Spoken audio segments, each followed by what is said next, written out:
करना है। तो पीडीएफ नंबर 1 का सारा हो गया था। हाँ, पीडीएफ नंबर 1 का सारा हो गया था। आपको हम बाकी एक्सरसाइज जो था वो होमवर्क में बोला था देखने। मतलब पीडीएफ नंबर 1 में जो लास्ट में देखना, लास्ट 3-4 पेज में एक्सरसाइज बोल के है। हाँ। वो एक्सरसाइजेज जो है वो रिपीट है, मतलब जो हम इलस्ट्रेशन का कराया वही एक्सरसाइज में है। ठीक है। देखो यहाँ पे दिया, mister A unregistered in GST law took service of ABC transporter for transferring goods and paid freight ₹20,000। ये जीटीए हो गया, गुड ट्रांसपोर्ट वाला, आरसीएम वाला। हाँ सर। तो यहाँ पे बोल रहा है एक अनरजिस्टर्ड है, वो सर्विस लिया एबीसी ट्रांसपोर्टर का। ट्रांसपोर्ट कंपनी तो आरसीएम देगा नहीं, जीएसटी देगा नहीं। हाँ सर। एक सेकंड को ज्वाइन किया। तो हम लोग यहाँ पढ़ रहे हैं कि मिस्टर एक अनरजिस्टर्ड जीएसटी लॉ का सर्विस रिसीवर है, वो एबीसी ट्रांसपोर्टर से सर्विस लिया है for transferring goods and paid freight ₹20,000। पहला बात तो ये आरसीएम एप्लीकेबल होगा यहाँ पे अश्मिता, क्योंकि ट्रांसपोर्ट कंपनी है। अब वो सर्विस किसको दे रहा है? मिस्टर ए जो कि अनरजिस्टर्ड है। तो आरसीएम ऑन ट्रांसपोर्ट का रूल क्या था? कोई रिकैप कर सकता है? अनरजिस्टर्ड अगर होगा तो उसमें जीएसटी नहीं पे करना पड़ेगा, और अगर रजिस्टर्ड होगा तब पे करना पड़ेगा। एकदम। अगर अनरजिस्टर्ड, यस सर, अगर अनरजिस्टर्ड अपने यहाँ पे आरसीएम वाला बात एप्लीकेबल होगा। आरसीएम का लॉ क्या बोलता है? अगर गुड ट्रांसपोर्ट एजेंसी है तो अगर वो रजिस्टर्ड को सप्लाई दे रहा है तो वो रजिस्टर्ड एंटिटी आरसीएम में जीएसटी देगा, ट्रांसपोर्ट कंपनी जीएसटी नहीं देगा। और अगर अनरजिस्टर्ड को दे रहा है तो फिर जीएसटी लगेगा नहीं, एग्जम्प्टेड है। तो यहाँ पे ए लिमिटेड जो अनरजिस्टर्ड है वो सर्विस लिया है एबीसी ट्रांसपोर्टर से, तो यहाँ पे आरसीएम के कारण एग्जम्पशन मिल जाएगा क्योंकि मिस्टर ए अनरजिस्टर्ड है। ठीक है। नेक्स्ट बोला है ABC firm unregistered in partnership act. Good evening. ABC firm unregistered in partnership act.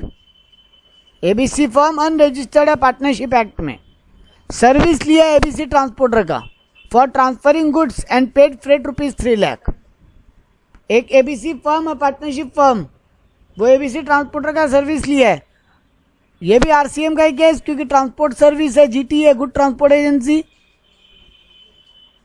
हाँ सर, टैक्सेबल होगा। Yes sir. तो यहाँ पर टैक्सेबल होगा।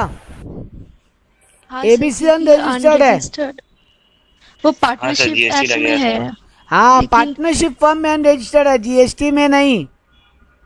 और गुड ट्रांसपोर्ट का रूल बोलता है कि अगर आप एक रजिस्टर्ड जीएसटी रजिस्टर्ड एंटिटी को, अगर आप ट्रांसपोर्ट कंपनी हो और जीएसटी रजिस्टर्ड एंटिटी को अगर सर्विस देते हो तो वो जीएसटी रजिस्टर्ड एंटिटी आरसीएम के अंदर में टैक्स जमा करेगा, रिसिपिएंट जमा करेगा।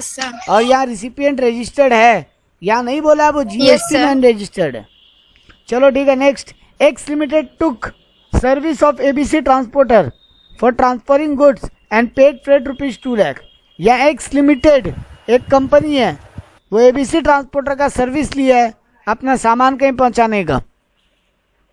एक्स लिमिटेड देगा आरसीएम में जीएसटी। और एक्स लिमिटेड है, मतलब वो रजिस्टर्ड तो पक्का ही होगा सर। एक कंपनी है, उसको जीएसटी में रजिस्टर्ड होना ही पड़ेगा। हाँ sir. P limited transferred goods from factory to showroom through its own truck. P limited अपने फैक्ट्री से शोरूम में गुड्स भेजा है अपना ट्रक यूज करते हुए, नहीं देना पड़ेगा। तो यहाँ जीएसटी, पहला बात तो यहाँ जीटीए एप्लीकेबल नहीं होगा, आरसीएम एप्लीकेबल नहीं होगा क्योंकि जीटीए नहीं है। ये कोई ट्रांसपोर्ट कंपनी से या ट्रांसपोर्ट बिजनेस से सर्विस नहीं लिया है, ये अपना ही ट्रक में खुद का ही है। हाँ। तो आप यहाँ पे आंसर क्या लिखोगे? यहाँ पे आरसीएम एप्लीकेबल नहीं होगा, ये जीटीए नहीं है। क्या ये सप्लाई है? क्या ये सप्लाई है? नहीं सर, सप्लाई तो है। नहीं है सर, सप्लाई नहीं सर, होगा। सप्लाई नहीं है सर, वो अपने फैक्ट्री अपने शोरूम में भेज रहा है फैक्ट्री से बस। हाँ, क्योंकि 2 रजिस्ट्रेशन नंबर भी तो नहीं है सर। अलग जगह पे तो अलग जगह पे है शोरूम। एक मिनट, यहाँ पे कोई बोला है कि जगह पे शोरूम है? नहीं, ये नहीं बोला है। नहीं सर, नहीं बोला है। अपना सप्लाई का डेफिनेशन में जब बिना कंसीडरेशन के अपने अपने ही बिजनेस से कनेक्टेड को सामान भेजते हैं तो सप्लाई कैसे माना जाता है? दो केस है। अगर हम ऐसे ब्रांच या अपने शोरूम को माल भेज रहे हैं जिसका अलग जीएसटी नंबर है या वो दूसरे स्टेट में है तो फिर जीएसटी एप्लीकेबल हो जाता है, इसको सप्लाई मानते हैं। हाँ सर इसमें तो ये भी नहीं इसमें तो बोला नहीं है है। ना। हाँ तो नहीं बेटा, लगेगा ना। वही तो बोल रहे हैं आपको एग्जाम में आंसर कैसे लिखना होगा। आप लिखोगे कि ये फैक्ट्री और ये शोरूम अगर एक ही जीएसटी नंबर में है या फिर सेम स्टेट में है तो फिर यहाँ पर सप्लाई नहीं होगा, जीएसटी नहीं लगेगा। लेकिन अगर डिफरेंट स्टेट में होगा तो लग जाएगा। मतलब सर जब मेंशन नहीं किया रहेगा तो इतना लिखना पड़ेगा। आपको दोनों बातें लिखनी पड़ेगी। हाँ ओ, ठीक है। ठीक है, हाँ सर। नेक्स्ट और एक इलस्ट्रेशन। लीगल सर्विस में आरसीएम लगता है ना? लीगल सर्विस हाँ, देता है एडवोकेट या लॉयर, हाँ आरसीएम हाँ लगता सर, है। हाँ हाँ। रूल क्या है? अगर वो एक रजिस्टर्ड एंटिटी को अपना सर्विस दे रहा है तो वो रजिस्टर्ड एंटिटी जीएसटी देगा आरसीएम के अंडर में, और अगर नॉन रजिस्टर्ड को दे रहा है तो एग्जम्प्टेड है ना। सही बात रिपीट करिए ना। Yes sir, yes. Legal service का आरसीएम का रूल क्या था? अगर रजिस्टर्ड एंटिटी को एक लॉयर सर्विस दे रहा है तो आरसीएम लगता था, वो रजिस्टर्ड एंटिटी जीएसटी देता था। और अनरजिस्टर्ड को अगर लॉयर सर्विस देगा तो आरसीएम नहीं लगेगा, वो एग्जम्प्टेड है। जीटीए और लॉयर सर्विस में, good transport and lawyer service, इन दोनों में आरसीएम में अगर अनरजिस्टर्ड सप्लायर को, अनरजिस्टर्ड रिसिपिएंट को सर्विस मिल रहा है तो जीएसटी नहीं लगेगा। और अगर रजिस्टर्ड को दे रहे हैं तो वो रजिस्टर्ड एंटिटी जो सर्विस रिसीव कर रहा है अंडर आरसीएम वो जीएसटी देगा। रूल रिवाइज हो गया। अब फटाफट 5 केस पढ़ते हैं। Yes sir. Legal service provided by mister A to B limited. Mister A Limited legal देगा। सर्विस दिया है बी लिमिटेड को, आरसीएम में आ जाएगा। और बी लिमिटेड है तो सर्विस रिसीवर कौन है? एक रजिस्टर्ड एंटिटी, तो बी लिमिटेड जीएसटी देगा आरसीएम के अंडर में। Representation service provided by a senior advocate to Z limited for ₹10 lakh. Z देगा जीएसटी। सीनियर एडवोकेट है, जेड जेड लिमिटेड देगा। को सर्विस दे रहा है। जेड लिमिटेड एक रजिस्टर्ड एंटिटी होगा पक्का, लिमिटेड कंपनी है तो आरसीएम एप्लीकेबल होगा, जेड लिमिटेड जीएसटी देगा। Legal consultancy provided by a senior advocate to Y limited, ये भी सेम कहानी। जूनियर एडवोकेट हो सीनियर एडवोकेट हो इससे कोई फर्क नहीं पड़ता। ठीक है, अगले वाला इंपॉर्टेंट है। स्पॉन्सरशिप सर्विस का रूल क्या था आरसीएम में? स्पॉन्सरशिप सर्विस का रूल क्या था आरसीएम में? अगर आप स्पॉन्सरशिप सर्विस दे रहे हो किसको, कंपनी या पार्टनरशिप फर्म को, तो वो कंपनी या पार्टनरशिप फर्म आरसीएम देगा। और अगर अदर देन कंपनी या पार्टनरशिप फर्म किसी को भी आप सर्विस दे रहे हो स्पॉन्सरशिप का, आप स्पॉन्सरशिप सर्विस दे रहे हो अगर कंपनी या पार्टनरशिप फर्म को, तो वो कंपनी या पार्टनरशिप फर्म जीएसटी देगा। आपका बैकग्राउंड में वॉइस ज्यादा, आप म्यूट करो। अगर आप नॉन रजिस्टर्ड को दे रहे हो तो फिर वो स्पॉन्सरशिप सर्विस देने वाला यानी सर्विस का सप्लायर जीएसटी देगा। सर एक बार फिर से बोलिए। आप स्पॉन्सरशिप सर्विस का रूल क्या पढ़े हो? अगर कंपनी या पार्टनरशिप फर्म को आप स्पॉन्सरशिप सर्विस दे रहे हो, जिसको आप सर्विस दे रहे हो स्पॉन्सरशिप का, वो कंपनी या पार्टनरशिप फर्म है, तो फिर वो कंपनी या पार्टनरशिप फर्म यानी सर्विस रिसीवर जीएसटी देगा। Yes sir.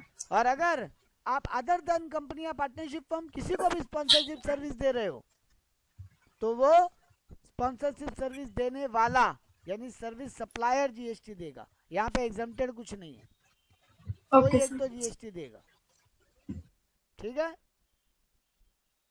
अब यहाँ पढ़ते a limited paid 140 lakh for sponsorship service of IPL matches. IPL के मैच में आप स्पॉन्सर कर रहे हो आईपीएल का मैच को, वीवो प्रेजेंट्स आईपीएल, तो यहाँ वीवो स्पॉन्सरशिप सर्विस दे रहा है आईपीएल मैचेस को, कौन जीएसटी ए देगा? लिमिटेड देगा। ए लिमिटेड देगा ना सर? हाँ, क्योंकि आईपीएल मैचेस यानी आईपीएल ना कंपनी आईपीएल ना partnership firm IPL. Yes sir. IPL कोई कंपनी है क्या? आईपीएल लिमिटेड नहीं, बोलते नहीं, हैं क्या? नहीं, नहीं। नहीं। आईपीएल कोई partnership? IPL match. IPL BCCI का मैच नहीं है बेटा, आईपीएल बीसीसीआई का फ्रेंचाइज है, और बीसीसीआई एक ऑर्गेनाइजेशन है, ना वो कंपनी है ना वो पार्टनरशिप फर्म है। यहाँ ए लिमिटेड देगा ना सर? आईपीएल मैच कौन कराता है? बीसीसीआई। हाँ सर। बीसीसीआई एक ऑर्गेनाइजेशन है, एनटीओ टाइप का, नॉन ट्रेडिंग ऑर्गेनाइजेशन, ठीक है। तो यहाँ पर ए लिमिटेड ही देगा, क्योंकि वो कंपनी या पार्टनरशिप फर्म को नहीं दे रहा सर्विस। एक बात बता देते हैं आपको, एक वर्ड बता देते हैं, सुन लो अच्छे से। अगर आरसीएम लगता है तो उसको तो रिवर्स चार्ज मैकेनिज्म बोलते हैं, अगर नॉर्मल जीएसटी लगता है तो फॉरवर्ड चार्ज बोलते हैं, इसको रिवर्स चार्ज बोलते हैं। अगर सर आवाज कट गया आपका आधा। अगर रिसिपिएंट जीएसटी देगा उसको आरसीएम बोलते हैं, रिवर्स चार्ज। अगर नॉर्मल सर्विस सप्लायर जीएसटी देगा उसको फॉरवर्ड चार्ज बोलते हैं। Normal service normal supply. GST को फॉरवर्ड चार्ज बोलते हैं। तो इसका मतलब इसमें फॉरवर्ड चार्जेस आएगा। हाँ, इसमें फॉरवर्ड चार्जेस लगेगा। आप लिख सकते थे यहाँ पे, अच्छा लगता सुनने में, क्या स्टूडेंट बहुत बढ़िया बताया। नेक्स्ट, इंश्योरेंस में आरसीएम का क्या रूल है?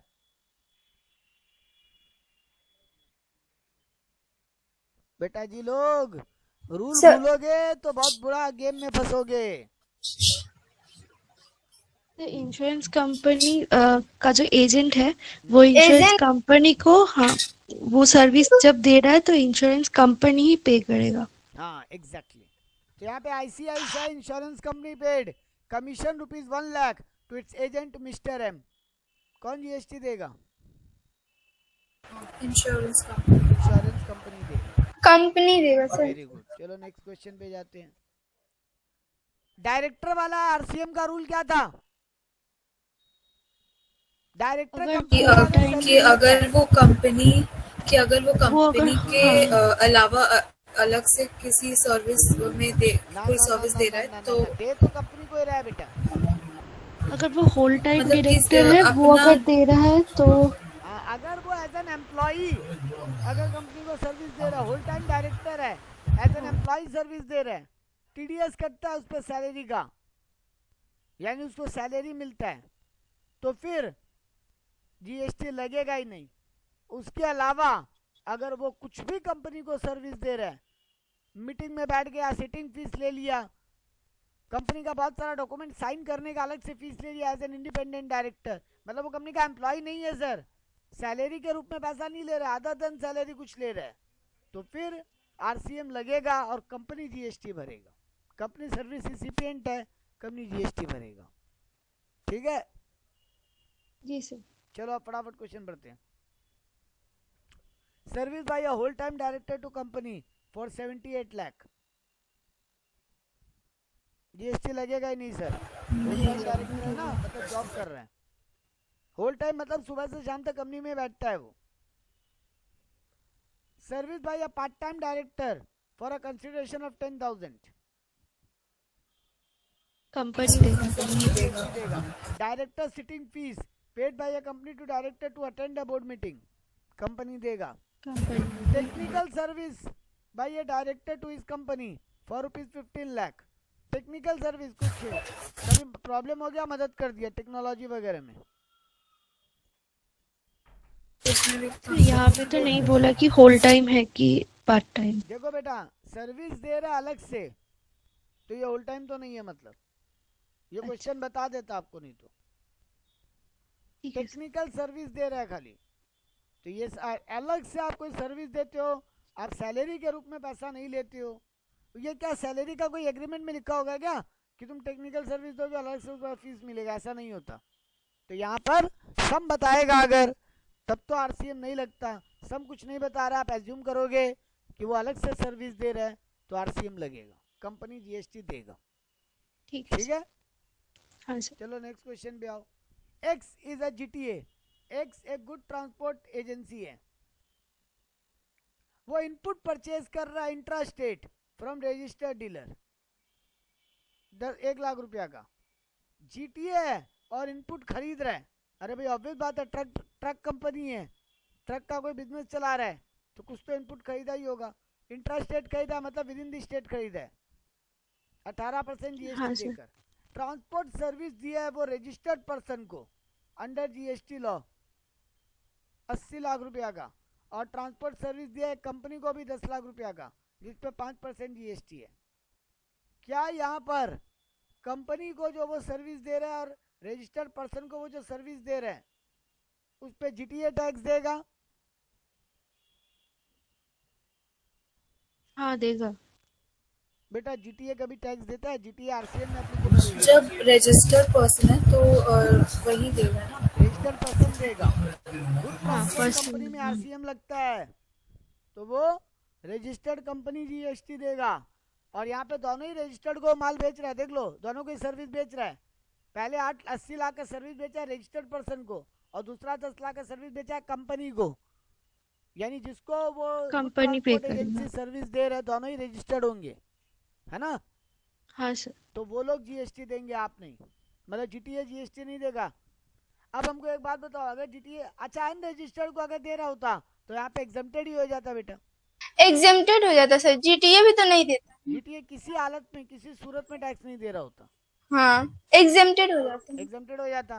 तो यहाँ पर इनपुट पे भी उसको कोई इनपुट क्लेम करने का भी मौका नहीं मिलेगा, नहीं मिलेगा। तो इनपुट भी भूल जाओ और आउटपुट पे कोई टैक्स मत दो, ठीक है? हाँ सर। हाँ, यहाँ पे पूछा क्या उसके क्लाइंट आईटीसी क्लेम कर पाएंगे? ऑब्वियसली क्लाइंट हाँ कर सकते हैं। 80 लाख का 5% और 10 लाख का 5% क्लाइंट अपना आरटीसी क्लेम करेगा, ITC sorry.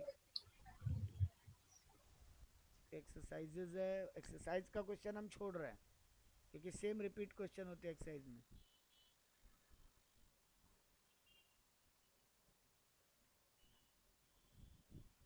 Determine whether the following supply in case eligible for composition levy.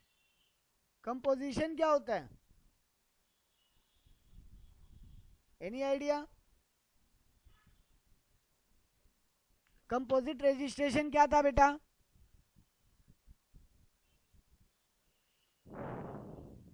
भूल गए, कोई बात नहीं, हम रिपीट करते हैं।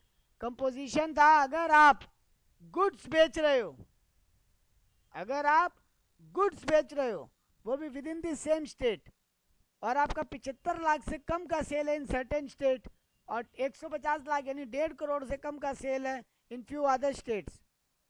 आप 1.5 करोड़ ही याद रखो, आप 75 लाख याद मत रखो। अगर आपका 1.5 करोड़ से कम का सेल है वो भी गुड्स का, और आप सिर्फ विद इन द स्टेट माल बेचते हो और ऑनलाइन नहीं बेचते हो, तो आप कंपोजिट रजिस्ट्रेशन ले सकते हो। कंपोजिट रजिस्ट्रेशन का आपको 3 फायदा था। पहला, आपको क्वार्टरली रिटर्न फाइल करना पड़ेगा, क्वार्टरली टैक्स देना पड़ेगा। दूसरा, आपको बुक्स ऑफ अकाउंट्स कब मेंटेन करना पड़ेगा। तीसरा, आपका फॉर्म भी बहुत सिंपल होगा जीएसटी का। लेकिन 3 नेगेटिव पॉइंट भी है, आप आईटीसी क्लेम नहीं कर पाओगे। आप अपने चुपचाप अपने सेल के ऊपर, अगर आप मैन्युफैक्चरर हो तो 1%, अगर आप रेस्टोरेंट एंड कैटरिंग सर्विस चलाते हो तो 5%, और अगर आप कोई अदर गुड्स का सेलर हो तो भी 1%। आप अपना चुपचाप सेल के ऊपर जीएसटी दे दो। ये जीएसटी आप अपने गुड्स सप्लाई सर्विस रिसीवर से, सॉरी गुड्स रिसीवर से कलेक्ट नहीं करोगे, ये अपनी जेब से भरोगे। यानी आप जिसको सामान बेच के आए हो आप उससे जीएसटी कलेक्ट नहीं करोगे, आप अपनी जेब से भरोगे। तो आपको 1% जीएसटी देना है। 5% फूड एंड कैटरिंग, अदर पे 1%। आप ऐसे याद कर लो, 5% food and catering, restaurant service और अदर पे 1%। आप अपनी जेब से जीएसटी भरो। आप जिसको सामान बेचो उससे वसूल नहीं कर सकते, ना अपने पिछले परचेज पे आईटीसी क्लेम कर सकते। ये सर होगा इंट्रा स्टेट में ना, इंटर में थोड़ी, इंट्रा स्टेट में है ये तो वही तो हम बोला with in state. With in state तो बोले, ये तो हम बोला with in state. Sir with in state में इंट्रा बोलते हैं ना। हाँ, इंट्रा बोलते हैं, और बिटवीन में इंटर बोलते हैं, बिटवीन 2 स्टेट्स में इंटर बोलते हैं। सर कंफ्यूज हो जाते। नहीं, ये कंफ्यूज नहीं होना है क्योंकि ये लोग यही लैंग्वेज यूज करेगा। ये लोग नहीं बोलेगा विद इन स्टेट है, ये लोग इंट्रा और इंट्रोवर्ड यूज करेगा। ठीक है, ठीक है। तो यहाँ पे अब आपको बोलते हैं ये कोई आदमी है जो सर्विस बेच रहा है जिसका 1.5 करोड़ के कम है। Mister X engage in providing teaching service in West Bengal and is registered in the same state. Within the state service बेच रहा है, क्या कंपोजिट रजिस्ट्रेशन में रजिस्ट्रेशन ले सकता है मिस्टर एक्स? अरे नहीं हाँ या सर ना तो 1.5 लाख से ज्यादा नहीं हो रहा 1.5 है। करोड़ से कम है? हाँ 1.5 करोड़ से कम है? नहीं ले सर सकते। नहीं ले सकता अरे है। कम है तभी तो ले सकता है, ज्यादा में नहीं ले सकता। और तब ले सकता। 150 करोड़ से कम, सॉरी 1.5 करोड़ से कम अगर सेल है तो कंपोजिट रजिस्ट्रेशन ले सकता है बेटा। 1.5 करोड़ के ऊपर है तब नहीं ले सकता, तब उसको रेगुलर रजिस्ट्रेशन लेना होगा, प्रॉपर डिटेल मेंटेन करना होगा और हर महीने जीएसटी जमा देना पड़ेगा। Yes sir. क्या ये ले सकता है? लेना चाहिए। लेना हाँ सर। चाहिए। प्रशांत का जवाब ले हाँ। सकता है गुरलीन और अंकिता? सर, ले सकता है अगर वो चाहे तो। अंकिता का आंसर है ले सकता है। गुरलीन? नहीं सर। नहीं ले पाएगा, क्यों? नहीं का आंसर क्यों? सर वो सर आप नंबर 1 का पूछ रहे हैं ना? हाँ, नंबर 1 का पूछा। बेटा आप लोग एक चीज भूले, हम पहला ही लाइन में बोला था कंपोजिट लेवी सिर्फ गुड्स पे है, ये क्या बेच रहा है? सर्विस। सर्विस बेच रहा है, टीचर है। एग्जैक्टली सर्विस करता है। सर्विस पे कंपोजिट लेवी का ऑप्शन नहीं है। कंपोजिट लेवी लेने के लिए 4 Goods इंपॉर्टेंट होना बातें चाहिए। ध्यान रखनी है, सुन लो। गुड्स होना चाहिए, within the same Yes. State sale होना चाहिए, ऑनलाइन नहीं होना चाहिए और 1.5 करोड़ से कम का टर्नओवर होना चाहिए। सर एक बार फिर से ले लीजिए। 1.5 करोड़ से कम का टर्नओवर होना चाहिए, गुड्स गुड्स का ही सेल होना चाहिए, ऑनलाइन नहीं होना चाहिए। विद इन द स्टेट होना चाहिए और ऑनलाइन नहीं होना चाहिए। ये कंपोजिट का है ना? ये कंपोजिट तभी ले सकता है जब ये हाँ। चारों नियम फॉलो कर रहे हैं। ठीक है। ठीक है, तो ये नहीं ले पाएगा क्योंकि ये सर्विस बेच रहा है सर। हाँ ओके सर। चलो ठीक है, नेक्स्ट। टॉय मैन्युफैक्चरर है registered office in West Bengal and supply goods in Bihar. नहीं ले सकते सर। इंटरस्टेट है। नहीं ले सकता है सर। हाँ, क्योंकि ये इंटर तो बिहार में कर रहा है ना। एकदम, हाँ। तो ये नहीं ले पाएगा। सही है जवाब। तो ऐसे क्वेश्चन पूछे जाएंगे बेटा। चलो नेक्स्ट पढ़ते हैं। Mister H registered in Hyderabad selling goods from Telangana to Tamil Nadu. Turnover of mister H is 73 lakh in the preceding financial year. Whether H is eligible for composition? नहीं सर। नहीं ले पाएगा सर, तेलंगाना से तमिलनाडु बेच रहा है, हाँ इंटरस्टेट हो नहीं ले गया। पाएगा सर। नहीं हो पाएगा सर। भले ही 1.5 करोड़ का काम है फिर भी नहीं हो हाँ। पाएगा सर। ये अलग स्टेट हो जाएगा। दूसरा, whether your answer will change if Mr. X is purchasing from Tamil Nadu and selling goods in Telangana?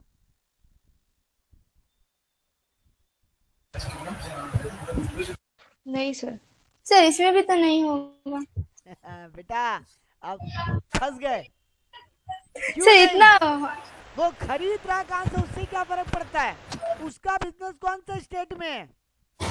Telangana Telangana. और वो बेच कहाँ रहा है? वही बेच रहा है। हाँ तो last होगा। answer है, उससे क्या मतलब है?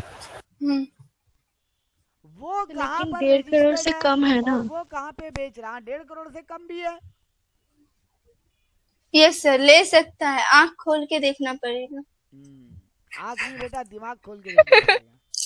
बहुत रिस्की है। हाँ, रिस्क में ही तो मजा है। थोड़ा ना एक चीज सुन लो, बेच कहाँ रहे हैं उससे मतलब होता है, खरीद कहाँ से रहे हैं उससे क्या फर्क पड़ता है? Yes sir. हम खरीदे मार्स से या जुपिटर से, क्या फर्क पड़ता है? बेच तो अर्थ पे रहे हैं ना। कंपोजिट स्कीम तो नहीं होगा बस। सर यहाँ विद इन अर्थ होना चाहिए। Next one, mister ABC a partnership firm, Messrs ABC, sorry, Messrs ABC a partnership firm at Kolkata is running a TV showroom. Along with TV showroom, it is also engaged in providing repairing and maintenance service.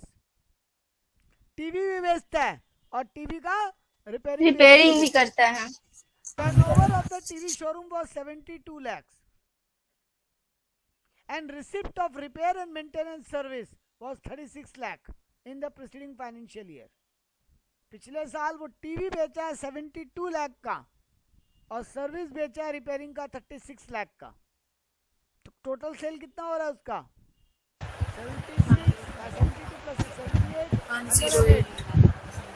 108 lakh.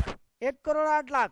1 crore 8 lakh है तो 1.5 करोड़ के नीचे. पहले तो ये check करके हमेशा रख दें. हाँ, 1.5 करोड़ से नीचे है. हाँ, अब बाकी कंडीशन में देखते हैं. With reference to the provision of GST act, examine whether the firm can not for composite scheme. क्या वो कंपोजिट स्कीम ले सकता है? अभी तक तो ले सकते हैं. सर कैसे ले लेगा? सर्विस बेच रहा है साथ में. वही तो. सर वो गुड्स सर्विस में नहीं हो पाएगा. भी तो बेचना. बट टोटल उसका वो गुड्स अगर बेचता तो बस उसमें कंपोजिट स्कीम होता है. सर्विस दे रहा तो नहीं हो पाएगा. दोनों मिला के आप जब बेच रहे हो, जीएसटी नंबर तो एक ही है ना बेटा? Yes sir. मेरा क्या जीएसटी नंबर अलग हो गया गुड्स बेचने के लिए, सर्विस बेचने के लिए? नहीं. तो फिर हम एक में क्या रजिस्ट्रेशन कंपोजिट भरें और सर्विस के लिए क्या नॉर्मल रेगुलर रजिस्ट्रेशन ले? नहीं. ये नहीं हो सकता. आपको पूरा में रेगुलर लेना पड़ेगा. Yes sir. यही मेन बात इसमें आपको याद रखने लायक है. बाकी बातें आपके काम की नहीं है. वो सीए फाइनल का क्वेश्चन है बाकी. तो आप उस पार्ट को इग्नोर करो. 5% 10% वाला जो बात लिखा है उसको इग्नोर करो एक बार. Okay sir. क्वेश्चन में जाते हैं.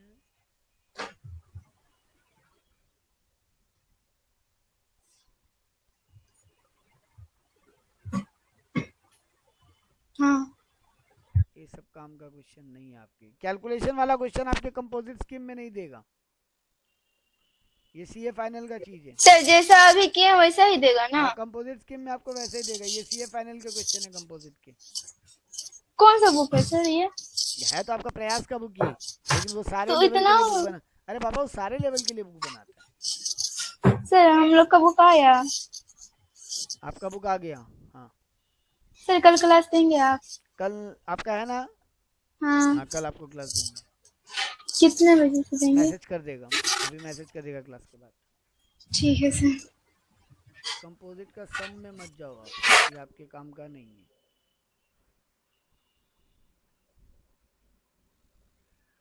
हाँ ये क्वेश्चन काम का है लेकिन आपको आइडिया से आंसर हो जाएगा. आपने पढ़े थे ना जीएसटी कैलकुलेट किस पे होता है? Assessable value. एसेसेबल वैल्यू किसको बोलते हैं? जितना अमाउंट पे कर रहे हैं या पे करने का बात किए. अगर हम आपस में रिलेटेड पर्सन नहीं है तो, अगर रिलेटेड पर्सन है तो मार्केट वैल्यू पे जीएसटी लगेगा. ये आपके काम का बात. आपके काम का बात इतना ही था कि एसेसेबल वैल्यू यानी जो वैल्यू पे करने वाले हैं गुड्स के लिए उस पे जीएसटी लगता है. लेकिन अब इंपॉर्टेंट बात, उसमें क्या क्या और इंक्लूड करते थे अपने पढ़े थे पूरा डिटेल में कि पैकिंग चार्ज इंक्लूड करते हैं, इंस्टॉलेशन चार्ज, डिलीवरी चार्ज, अलग से वजन करने का चार्ज है तो इंक्लूड करते हैं. तो अब एक एक आइटम बोल रहे हैं, बताओ ये इंक्लूड होगा कि नहीं होगा. पैकिंग चार्ज एसेसेबल वैल्यू में हम आपसे 50,000 का सामान खरीदा, 2,000 पैकिंग का आप हमसे अलग से लियो तो 52,000 पे जीएसटी लगेगा कि 50,000 पे? 52,000 पे. 52,000 पे लगेगा सर. एग्जैक्टली. वैसे ही हम आपसे और 2,000 इंस्टॉलेशन का भी लिए. आप एसी खरीदे थे, हम बोले आप क्या इंस्टॉल तो हो जाएगा, इंस्टॉलेशन का और 2,000 रुपये लगेगा. तो इसको भी ऐड करेंगे. इसको भी ऐड 54 पे लगेगा. हम आपको बोला था डिलीवरी करने का भी आपसे खर्चा लेंगे हम अलग से, वो भी ऐड होगा. सर वेट चार्जेस शायद तक नहीं होगा क्योंकि वेट चार्जेस का थोड़ी. यहाँ पे एसी में नहीं बोल रहे, अलग से अगर पकड़ो. अगर हम तुमको बोले थे स्पेशल कुछ भी तुम मेरे से करवाओगे गुड्स से कनेक्शन में तो भैया हम उस पर अलग से चार्ज करेंगे और अलग से चार्ज हम बिल में कर रहे हैं तो जीएसटी लगेगा. तुम हमको बोले 500 किलो चावल मेरे यहाँ भिजवा दो लेकिन मेरे सामने एक बार वजन करवा के दो. हम बोला वजन करने का अलग चार्ज लगेगा. तुम बोला मंजूर है लेकिन वजन करवा के दो. तो हम तुमसे वजन करने का चार्ज अलग से ले रहे हैं तो ऐड होगा. तो वो एडिशनल चार्ज ऐड करने के बाद जो अमाउंट आएगा उस पे जीएसटी लगेगा. Very good. अब आप हमसे जीएसटी भी अलग से लियो, क्या जीएसटी भी इंक्लूड होगा जीएसटी कैलकुलेट करने के लिए? नहीं नहीं सर। नहीं। कैलकुलेट करो उसको कैसे लो? हाँ डबल हो गया। हाँ डबल नहीं हो सकता। अच्छा इसके अलावा बोला सब्सिडी फ्रॉम सेंट्रल गवर्नमेंट। आपको, आप जो आइटम बेच रहे हो, लेट से आप सोलर पैनल बेच रहे हो, सोलर पैनल पे गवर्नमेंट सब्सिडी देता है, तो वो यस बिल में, सर। वो बिल में माइनस होगा, क्योंकि Yes. आपको गवर्नमेंट से छूट मिला है। सेंट्रल गवर्नमेंट, स्टेट गवर्नमेंट से आपको कुछ भी छूट मिलेगा वो इंक्लूड नहीं होगा। आई रिपीट, लेस करेंगे। सेंट्रल गवर्नमेंट, स्टेट गवर्नमेंट से कोई भी छूट मिलेगा वो माइनस नहीं करना है, सॉरी वही माइनस करना है, माइनस करना है ना सर। सॉरी वही माइनस करना है। उसके अलावा कहीं से सब्सिडी मिले वो माइनस मत करना। सेंट्रल और स्टेट। एकदम गवर्नमेंट, लोकल अथॉरिटी नहीं बोला, म्युनिसिपैलिटी छूट दे रहा है, उस पे माइनस मत करना बेटा। सिर्फ म्युनिसिपल वो अथॉरिटी बोलेगा तो नहीं करेंगे सर। नहीं, सेंट्रल गवर्नमेंट, स्टेट गवर्नमेंट बोलेगा तभी माइनस करो, ठीक है? ठीक है। चलो यहाँ पे नेक्स्ट बोला सब्सिडी फॉर चैरिटेबल ट्रस्ट, तो नहीं करेंगे। माइनस नहीं करेंगे, इंक्लूड होगा। रहने देंगे, हाँ नहीं करेंगे लग माइनस। जाएगा।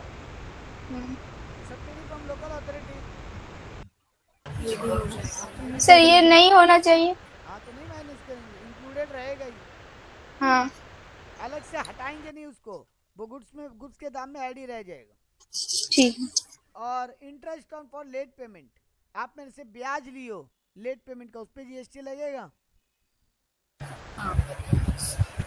आया ना? नहीं सर। कंफ्यूज।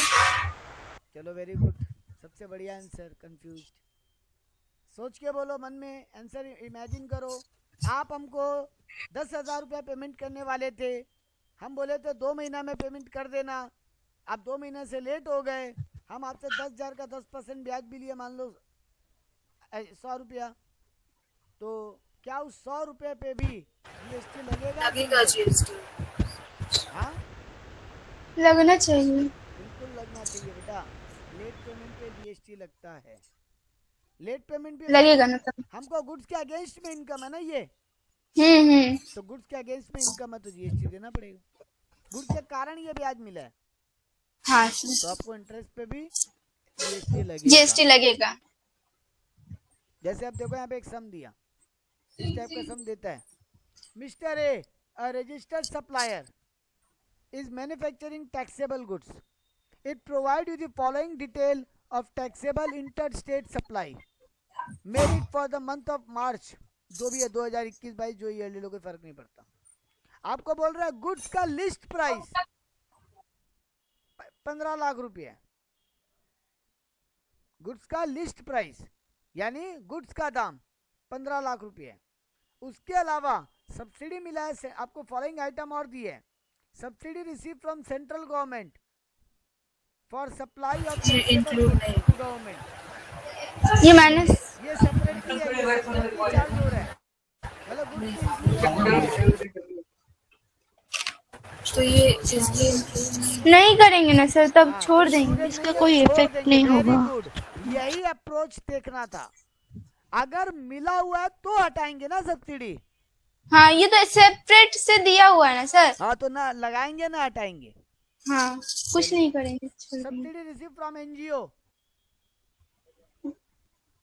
ऐड करेंगे तो डाल सकते हैं, वो माइनस नहीं होगा। वो ऐड होगा बेटा, करेंगे ना ये सर। जाएगा। बेटा ये ऐड हाँ होगा सर, माइनस नहीं होगा। अरे बेटा गलत आंसर कर रहे हो, माइनस नहीं होने के बाद नहीं तो ऐड होगा, ऐड करना है। अच्छा अच्छा। ये इंक्लूडेड नहीं है अंकिता 15 लाख में। यस सर, ये ऐड होगा। हाँ, ये जो सारे एक्स्ट्रा फिगर दिए आपको, ये 15 लाख में इंक्लूडेड नहीं है, तो अब आप बताओ इसको इंक्लूड करें कि नहीं करें?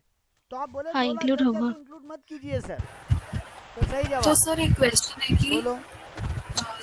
कि अगर लिस्ट प्राइस के बदले कुछ और मतलब अगर कुछ और लिखा होता, अगर ये बोलता है ये बिल वैल्यू है, इनवॉइस वैल्यू, एग्जैक्टली तब तो ये इंक्लूडेड अगर वो लिखा होता लेना, इसको हटाएंगे नहीं हटाएंगे। ठीक है, समझे मेरा बात? सो तो हाँ एमआरपी सर और लिस्ट प्राइस सेम होगा। नहीं बेटा, एमआरपी और इनवॉइस वैल्यू सेम होगा। ओह अच्छा। लिस्ट प्राइस क्या होता है तब जान लो, आपको लिस्ट प्राइस के साथ मीनिंग क्लियर नहीं है।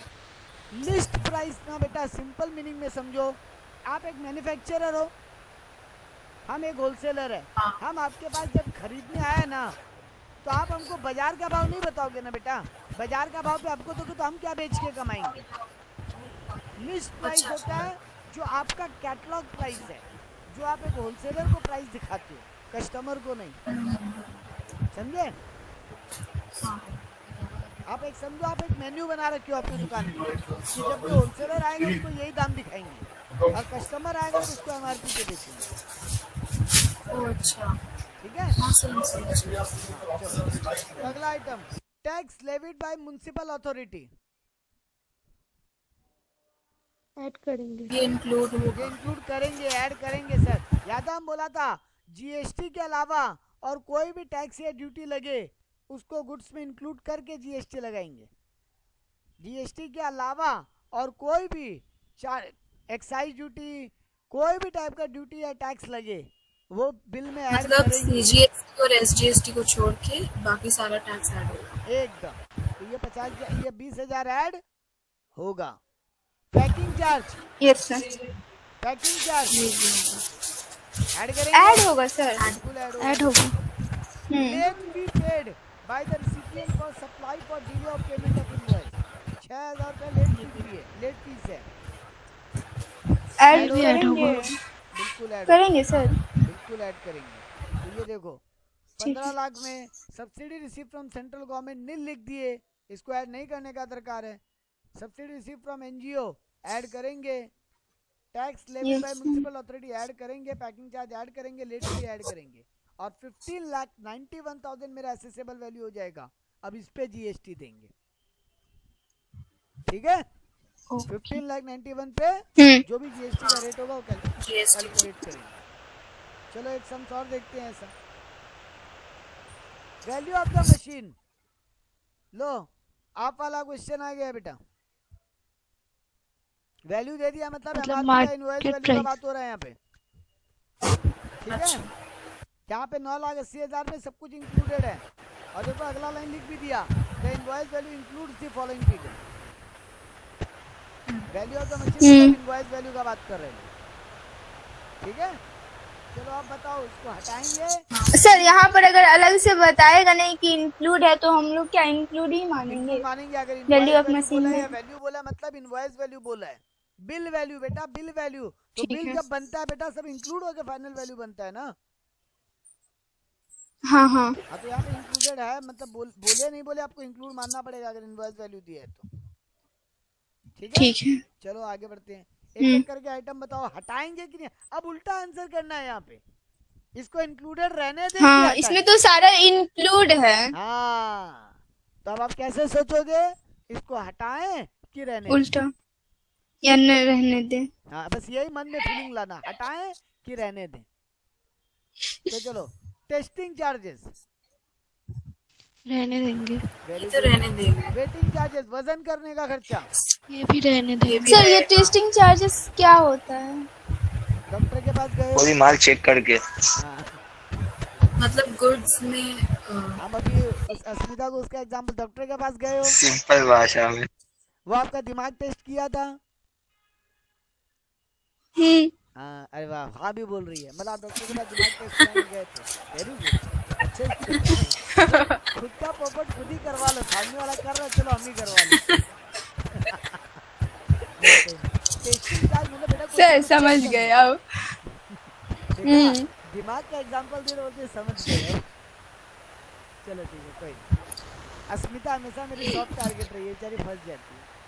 चलो टेस्टिंग चार्ज सर इंक्लूडेड रहेगा, रहने देंगे। नहीं है, नहीं है। चार्ज इंक्लूड रहेगा सर, हटाने का जरूरत नहीं है। अगला वाला नहीं है। ठीक से जज करना बेटा।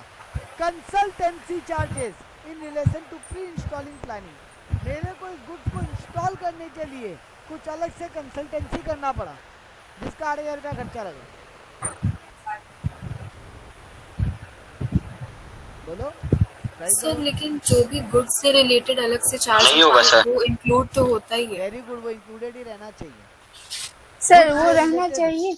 कंसल्टेंसी चार्ज मतलब बेटा मान लो बहुत बड़ा मशीन आपने इंस्टॉल करवाए हैं, ठीक है, वो मशीन इंस्टॉल होने में सिंपल नियम नहीं था, उसके लिए हमको किसी एक्सपर्ट का एडवाइस लेना पड़ा कि ये मशीन कैसे इंस्टॉल, तब तो रहने देंगे। एग्जैक्टली मशीन प्रोडक्ट का इंस्टॉलेशन यानी प्रोडक्ट से रिलेटेड खर्चा वो तो इनवॉइस में ऑलरेडी है सर, तो और उसको हटाना नहीं होगा। नहीं तो मतलब रहने देंगे। हाँ वही रहने देंगे। सर एक क्वेश्चन है बोलो। कि अगर ये कंसल्टेंसी मतलब कि ऐसा ज़रूरी है कि वो जो भी हम लोग अगर अलग से चार्जेस ले रहे वो उसी मतलब जिससे हम खरीद रहे उसी से ही चार्ज होना चाहिए। बेटा हम जिससे खरीदे ना वो किसी से कंसल्ट किए और मेरे से इस बात का चार्ज वसूल, हम आपके यहाँ हाँ सर से तो गुल्डीन हम आपके यहाँ पे मशीन खरीदने हैं, ठीक है, आपको भी आइडिया नहीं लग रहा था इसको इंस्टॉल कैसे करें, बहुत कॉम्प्लिकेटेड मशीन बनवाए आपसे, तो आप बोले इसका तो हमको किसी एक्सपर्ट से एडवाइस लेना पड़ेगा, हम ले लो कोई दिक्कत नहीं, बोला उसका तो खर्चा लगेगा, हम लगेगा तो लगेगा, तो बेटा मेरे को आप मशीन इंस्टॉल करोगे मेरे यहाँ, आप सप्लायर हो और आप किसी से कंसल्टेंसी लिए और उसका पैसा मेरे से वसूल किए, तो इस पे जीएसटी लगना चाहिए ना। हाँ तो ये हाँ रहना चाहिए, रहने देंगे। एग्जैक्टली रहने देंगे। चलो अगला इंस्पेक्शन चार्जेस, हम बोला था हम पहले पूरा मशीन चेक करेंगे, आप हमको पहले पूरा मशीन चेक कराओगे फिर इंस्टॉल करोगे, आप बोले ठीक है आदमी रहेगा आपके साथ, आप आदमी रहेगा आपके साथ, आप पूरा इंस्पेक्शन कर लेना, लेकिन उसका चार्ज हम अलग से लेंगे, हम बोला ठीक है मंजूर है, तो रहने देंगे सर, रहने देंगे। Exactly. Taxes other than GST ये नहीं है, ये हटाना है। Separately by the supplier. वो अदर नहीं देन हटाएंगे sir. GST, sorry other than GST है बेटा, रहने देंगे। तब हम सीजीएसटी पढ़ के बोल दिया। हाँ तो other than CGST, SGST, IGST, मतलब तीनों जीएसटी जीएसटी टैक्स है, सिर्फ जीएसटी वीएसटी तो बोला बस, हटा के ये तो टैक्स लगेगा। यहाँ पे इसको रहने देंगे, अगर यहाँ बोलता जीएसटी है तो हटा देते। Yes sir. चलो अगला आइटम क्या बोला, अदर इंफॉर्मेशन दी है, ये इंक्लूडेड नहीं है बेटा, मतलब अदर इंफॉर्मेशन मतलब ये इंक्लूडेड नहीं है। यस सर, उसी में नहीं तो रहता। सब्सिडी मिला है सेंट्रल गवर्नमेंट से, क्योंकि हम बैकवर्ड रीजन में फैक्ट्री लगाए थे, इस बात को हमको गवर्नमेंट से छूट मिला है।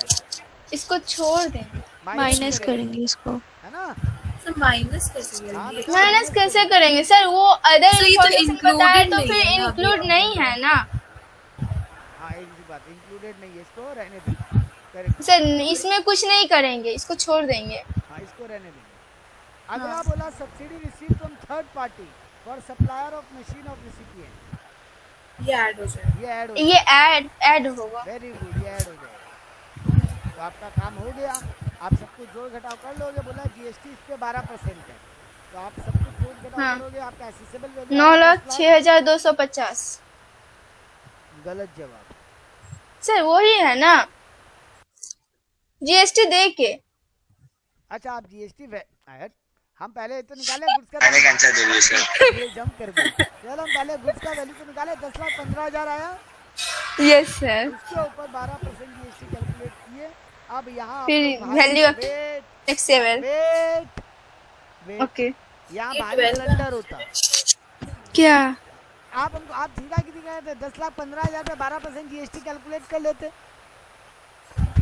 नहीं कर सकते बेटा, ये तो बिल वैल्यू है, मतलब इसमें जीएसटी भी इंक्लूड होना चाहिए ना, अब आपको अलग अलग करना पड़ेगा दोनों अमाउंट।